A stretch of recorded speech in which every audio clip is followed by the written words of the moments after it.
ಕುತಂತ್ರದ ಒಂದು ಭಾಗ ಈ ಅಮಿತ್ ಶಾಜಿಯವರ ಮಾತ. ವೈದಿಕತೆ ಅಂತಂದ್ರೆ ಏನು ಗೊತ್ತೈತಂದ್ರೆ ಅದು ಕರ್ಮ ಸಿದ್ಧಾಂತ, ಮೌಢ್ಯತೆ, ಕಂದಾಚಾರ, ಮೂಢನಂಬಿಕೆ, ಅಜ್ಞಾನಗಳ ಕೂಪ ಐತಿ. ಅಂದ್ರೆ ಅಜ್ಞಾನಗಳ ಬಾವಿ ಐತಿ. ಇಂಥದ್ದೆಲ್ಲ ತುಂಬ್ಕೊಂಡಂತ ಒಂದು ಬೆಂಕಿ ಬಾವಿ ಐತಿ. ಅದ್ರಾಗ ನಮ್ನ ಏನ್ ಮಾಡ್ಬೇಕಂತ ಮಾಡ್ಯಾರ, ಮತ್ ಹೊಳ್ಳಿ ಅದ್ರಾಗ ನಮ್ಮನ್ನ ನುಗ್ಗಿಸ್ಬೇಕಂತ ಮಾಡಿ. ಯಾರು ನಮಗ ನಮ್ಮ ಬದುಕಿಗೆ ಉಪಕಾರಿ ಆಗಿರುತ್ತಾರೆ ಅವರು ನಮಗ ದೇವರಿಗಿಂತ ಹೆಚ್ಚಿನವರು. ಆ ಕಾಲ್ಪನಿಕವಾದ ದೇವರು ನಮ್ಗ ಬೇಕಾಗಿಲ್ಲ. ಕಳ್ಳತನ ಮಾಡಿದವರು, ಕಳ್ಳತನ ಮಾಡುವವರು, ಕುತಂತ್ರಿಗಳು, ಸಮಾಜವನ್ನು ಸಮಾಜವನ್ನು ಒಪ್ಪದಿರುವವರು, ಸ್ತ್ರೀ ಸ್ವಾತಂತ್ರ್ಯಕ್ಕೆ ಮಾರಕವಾದವರು, ಜ್ಞಾನಿಗಳು ತಪಸ್ವಿಗಳನ್ನು ಕೊಲ್ಲುವವರು ಮುಂತಾದ ರಾಕ್ಷಸೀಯ ಗುಣವುಳ್ಳ ಆರ್ಯ ಪರಂಪರೆಯವರನ್ನು ತಾವು ದೇವರು ಅಂತ ಹೇಳಾಕ್ತೀರಿ. ಅದಕ್ಕೆ ನಮ್ಗ ಅವ್ರು ಯಾರು ದೇವರಲ್ಲ, ನಮ್ಗ ಕಸದಕ್ಕಿಂತ ಕನಿಷ್ಠ. ನಮಗೆ ಸ್ವರ್ಗ ನರಕದ ಭಯ ತೋರ್ಸಾಕ್ತಿರಿ. ಮತ್ತದ್ರ ಮುಂದುವರೆದ ದಾರ ಏನ್ ಹಾಕ್ತಿರಿ, ನಿಮ್ಗೆ ಸ್ವರ್ಗ ಸಿಗ್ತೈತಿ, ನರಕ ಸಿಗ್ತೈತಿ. ಸ್ವರ್ಗ ನರಕದ ಭಯ ತೋರ್ಸಾಕ್ತಿರಿ ಅಂದ್ರ ನೀವು ಮತ್ತೆ ನಮ್ಮ ಮ್ಯಾಲೆ ಏನ್ ಮಾಡತ್ತೀರಿ, ಆ ಕರ್ಮ ಸಿದ್ಧಾಂತವನ್ನು ತಂದು ಹೇರ್ಬೇಕಂತ ಮಾಡ್ರಿ. ನಮ್ಮ ಮೇಲೆ ಇಲ್ಲದ ಆಗಬಾರ ಅನ್ಯಾಯ ಅತ್ಯಾಚಾರಗಳು ದೌರ್ಜನ್ಯ ಆಗಿ ಹೋಗ್ಯಾವು. ನೀವು ಹೇಳುವ ಆ ಸ್ವರ್ಗ ನಮ್ಗೆ ಬೇಕಾಗಿಲ್ಲ. ನಮ್ಗ ಬಸವ ತಂದೆಗಳು ಒಂದು ಕಡೆ ಹೇಳ್ತಾರ, ನಮ್ಗೆ ಸ್ವರ್ಗ ಎಲ್ಲೈತಿ, ದೇವಲೋಕ ಮರ್ತ್ಯಲೋಕ ಎಂಬುದು ಬೇರೆಲ್ಲ ಕಾಣಿರು. ಸತ್ಯವ ನುಡಿಯುವುದೇ ದೇವಲೋಕ, ಮಿಥ್ಯವ ನುಡಿಯುವುದೇ ಮರ್ತ್ಯಲೋಕ. ಆಚಾರವೇ ಸ್ವರ್ಗ, ಅನಾಚಾರವೇ ನರಕ. ಕೂಡಲ ಸಂಗಮ ದೇವ ಇದಕ್ಕೆ ನೇರೇ ಪ್ರಮಾಣ.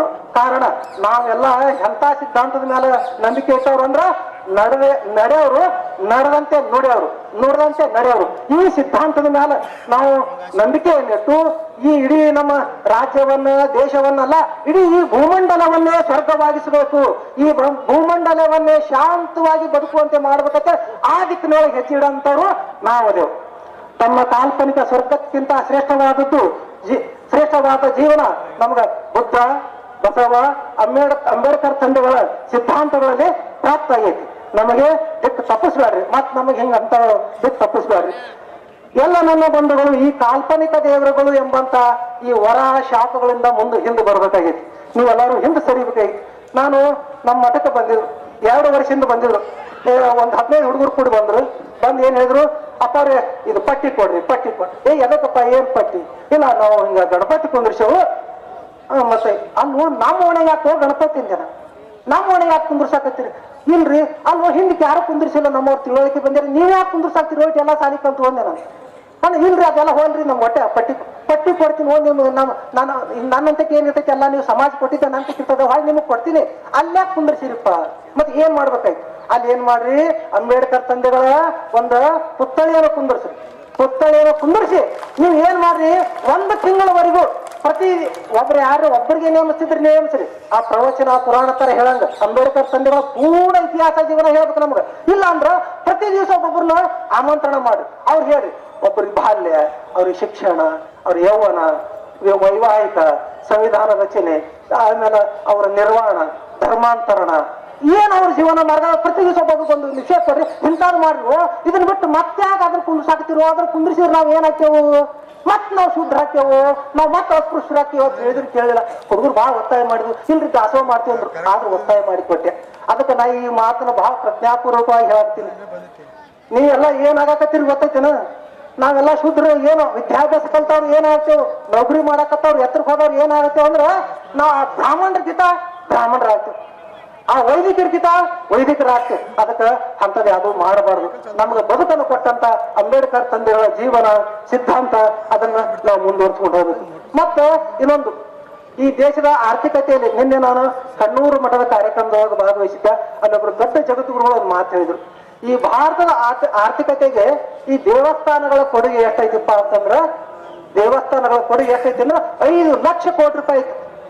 ಆ 5 ಲಕ್ಷ ಕೋಟಿ ರೂಪಾಯಿ ಯಾರು ಹಾಕಾಕತ್ತಾರಲ್ಲಿ? ನೀವ ಹಾಕಾಕತ್ತೀರಿ. ನಿಮ್ಮ ರೊಕ್ಕ ತಗೊಂಡು ಮತ್ತ ನಿಮ್ನ ಗುಡಿ ಆಗ್ಬಿಡಲ್ಲ. ಮೊನ್ನೆ ಅದ್ರಾಗ ಮಂಗಳೂರು ಕಾರ್ಯಕ್ರಮದಾಗ ಹೇಳಿದ, ಮೊನ್ನೆ ಯಾರಾದ್ರು ದಲಿತರು ದೇವಸ್ಥಾನದಾಗ ಹೋದ್ರತ್ತ ಆ ಗುಡಿನೇ ಬಾಗ್ಲ ಹಾಕೊಂಡ್ಬಿಟ್ರು. ಬಾಗ್ಲ ಹಾಕೋ ಅಟ್ಟೆಲ್ಲ 2.5 ಲಕ್ಷ ರೂಪಾಯಿ ದಂಡ ವಿಧಿಸ್ಯಾರ. ಅದು ಎಂತ ದುರಂತದು. ಮತ್ತೊಂದ್ ಕಡೆ ಹೋದ್ರು ದಲಿತರು ಗುಡಿ ಒಳಗೆ ಹೋದ್ರತ್ತ ತಮ್ಮ ದೇವ್ರನ್ನ ಬಗಲ ಇಟ್ಕೊಂಡು ಓಡಿ ಹೋಗ್ಬಿಟ್ರು ಕಡೆಕಾಯಿ. ಏನ್ ಮಾಡ್ತೀರಿ ಇಂಥ ಗುಡಿಗಳು? ಏನ್ ಮಾಡ್ತೀರಿ ಇಂಥ ತಗೊಂಡು? ಬೇಡ, ನಮ್ಮ ಮನೆಗಳೇ ನಮ್ಮ ದೇವರ, ನಮ್ಮ ಶರಣರ ವಿಚಾರಗಳು, ನಮ್ಮ ಸತ್ಯ ಶುದ್ಧವಾದ ಕಾಯಕ ಮಾಡಿ ಯಾರು ಬದುಕಾಕತ್ತಿರಲ್ಲ ಅವ್ರ ಮನೆಯೊಳಗೆ ನಮಗೆಲ್ಲ ದೇವಾಲಯಗಳು, ಶರಣರ ಸತ್ಸಂಗ. ತಾವೆಲ್ಲರೂ ಕುತ್ಕೊಂಡು ಅಂಬೇಡ್ಕರ್ ತಂದೆಗಳ ಸಂವಿಧಾನವನ್ನು ಓದ್ರಿ, ಅವರ ಜೀವನ ಚರಿತ್ರೆಯನ್ನು ಓದ್ರಿ, ಅದೇ ನಮಗ ಧರ್ಮ ಗ್ರಂಥ ಆಗೈತಿ. ಅದಕ್ಕೆ ಈ ಕ್ಷೇತ್ರಗಳಿಗೆ, ಕ್ಷೇತ್ರ ಯಾತ್ರೆಗಳ ಒಂದು ಏನ್ ಚಟ ಐತಲ್ಲ ಇದನ್ನೆಲ್ಲ ಬರ್ರಿ. ಮತ್ತ ಹೆಂಗ್ ಮಾಡೋಕ್ರಪ್ಪ, ಮತ್ ನಾವೆಲ್ಲ ಗಳಿಸಿರ್ತೇವ್ ರೊಕ್ಕ, ಮತ್ತೆಲ್ಲ ಹೇಳ್ಯಾರ ಒಂದ್ 5% ಹಾಕ್ರಿ, 10% ಹಾಕ್ರಿ, ಒಯ್ದದ್ ಹಾಕ್ರಿ, ನಿಮ್ ಪುಣ್ಯ ಬರ್ತದ. ಅದೇ ಹೇಳಕ್ನಲ್ಲ, ಪುಣ್ಯ ಪಾಪ ಸ್ವರ್ಗ ನರಕ, ಅದಕ್ಕೆಲ್ಲ ಮಾಡ್ಬೇಡ್ರಿ. ಏನ್ ಮಾಡ್ರಿ, ನಿಮ್ಮ ಆದಾಯದ ಒಂದು 10%, 20% ಭಾಗ ಏನ್ ಮಾಡ್ರಿ, ಸಮಾಜಕ್ಕಾಗಿ ತೆಗೆದ್ರಿ. ಸಮಾಜದ ಋಣ ನಮ್ಮೆಲ್ಲರ ಮೇಲೆ ಎಷ್ಟೈತಿಪ್ಪ ಅಂದ್ರ ಅದನ್ನ ಯಾವುದೇ ಕಾರಣಕ್ಕೂ ತೀರ್ಸಕ್ಕಾಗಲ್ಲ, ಅಷ್ಟೊಂದು ದೊಡ್ಡ ಋಣ ನಮ್ಮ ಮೇಲೆ ಐತಿ. ಅದನ್ನ ಹಂಗ ಸಂಗ್ರಹ ಮಾಡಿ ಮಾಡಿ ಒಂದು ಕಡೆ ಸಂಗ್ರಹ ಮಾಡಿಡ್ರಿ. ನಮ್ಮ ಆಸ್ಪಾಸದೊಳಗ, ನಮ್ಮ ಓಣಿ ಒಳಗ ಯಾರು ಬಡವರದಾರ, ದುಃಖಿಗಳದಾರ, ಯಾರಿಗೋ ದವಾಖಾನೆ ಹೋಗೋ ಮಾತಾಡ್ಸಕ್ ಹೋಗ್ತಿರ್ತೀರಿ ಎಲ್ಲರೂ, ಅಲ್ಲಿ ಹೋಗೋದು ಅವ್ರಿಗೆ ಬಡವತನ ಐತಿ, ಅವ್ರಿಗೆ ಕಷ್ಟ ಐತಿ ಅಂದಾಗ ಏನ್ ಮಾಡ್ರಿ, ಎಲ್ಲಾ ರೊಕ್ಕಗಳೇ ಮಾಡ್ರಿ. ಒಂದ್ 5,000 ಆಗೈತು, 8,000 ಆಗೈತು, 10,000 ಆಗೈತು, ಇದನ್ನೆಲ್ಲಾ ಒಯ್ದು ಅವ್ರಿಗೆ ಕೊಟ್ಬಿಟ್ರೆ ಅವ್ರು ಏನಂತಾರ ನಿಮ್ಗ, ಏನಂತಾರ, ಅಂತಾವದಿವ ಬೈತಾರ ನಿಮ್ಗ. ಇಲ್ಲ ಯಪ್ಪ, ದೇವ್ರು ಬಂದ್ರಿ. ಯಾ ದೇವ್ರು ಮನೆ, ನೀವ ಪ್ರತ್ಯಕ್ಷ ದೇವ್ರು ಅದಿರಿ. ಇದನ್ನ ಮಾರ್ತು ಆ ಗುಡಿ ಒಳಗೆ ಹೊಂಟ್ರಿ, ದಯಮಾಡಿ ಆ ಗುಡಿ ಸಂಪ್ರದಾಯವನ್ನು ಬಿಡ್ರಿ. ಬಿಜೆಪಿ ಒಂದು ಉತ್ತಮವಾದ ರಾಷ್ಟ್ರೀಯ ಪಕ್ಷ. ಕಾಂಗ್ರೆಸ್ ಹೆಂಗ ಒಂದು ಉತ್ತಮವಾದಂತ ರಾಷ್ಟ್ರೀಯ ಪಕ್ಷ ಅಲ್ಲ, ಹಂಗ ಬಿಜೆಪಿನ ಒಂದು ಉತ್ತಮವಾದಂತ ರಾಷ್ಟ್ರೀಯ ಪಕ್ಷ. ಇದರಲ್ಲಿ ಸ್ತ್ರೀಯರಿಗೆ ನಿಂದಿಸುವ ಸಿಟಿ ರವಿ ಅಂತವ್ರದಾರ, ಮೊನ್ನೆ ನಿಂದಿಸಿದ್ರಲ್ಲ, ಸ್ತ್ರೀಯರಿಗೆ ಬಹಳ ಕೆಟ್ಟ ಶಬ್ದ ಉಪಯೋಗ ಮಾಡ್ಯಾರ ಅಂತ ಸಿಟಿ ರವಿ ಅಂತವ್ರದಾರ. ಅಂಬೇಡ್ಕರ್ ತಂದೆಗಳು ಮತ್ ಅವರ ಅನುಯಾಯಿಗಳಿಗೆ ನಿಂದಿಸುವಂತ ಅಮಿತ್ ಶಾಜಿ ಅವರ.